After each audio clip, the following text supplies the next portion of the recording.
બરાબર જોઈ લેજો અજાણી મહિલાઓની ચોર ટોળકીને, જે હાલ દાહોદમાં સક્રિય થઈ છે, જે એક જ દિવસમાં બે જગ્યાએ ચોરીની ઘટનાને અંજામ આપી ફરાર તો થઈ ગઈ છે, પણ સીસીટીવીમાં પણ કેદ થઈ ગઈ છે.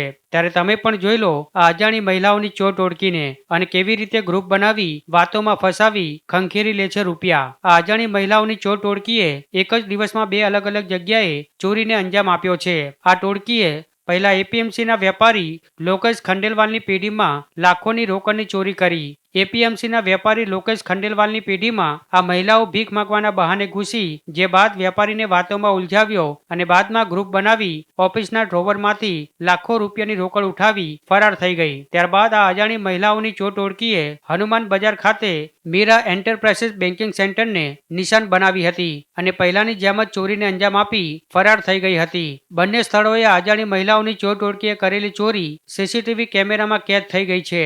ત્યારે એક જ દિવસમાં બે અલગ અલગ જગ્યાએ ચોરી થતા હાલ ચકચાર મચી ગઈ છે.